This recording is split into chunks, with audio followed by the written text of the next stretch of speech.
Hi, today we're going to talk about the Elastic Kubernetes Service, or EKS. So there is a separate tutorial on a Kubernetes overview. If you haven't watched that already, I would recommend you go and watch that prior to watching this video.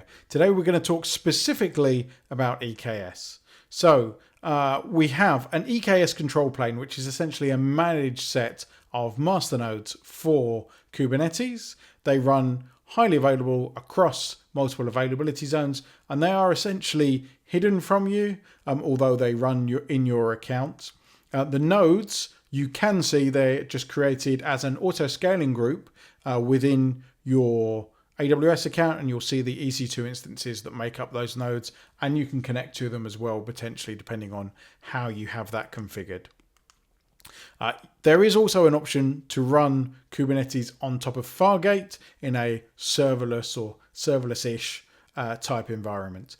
The main thing that EKS gives you beyond that is storage. It gives you a way to use provisioned volumes, PVs, through EBS. So essentially, you can, in your Kubernetes definition, define that you need storage, and you can get EBS. You can also, if you need shared file system, get EFS. The other thing that EKS is giving you is the ability to assign roles to Kubernetes RBAC, role-based access control. I don't think realistically, for the purposes of the exam, you're going to need to know too much about this. Just knowing that it's a thing that you can do is sufficient, really, for an associate exam in particular.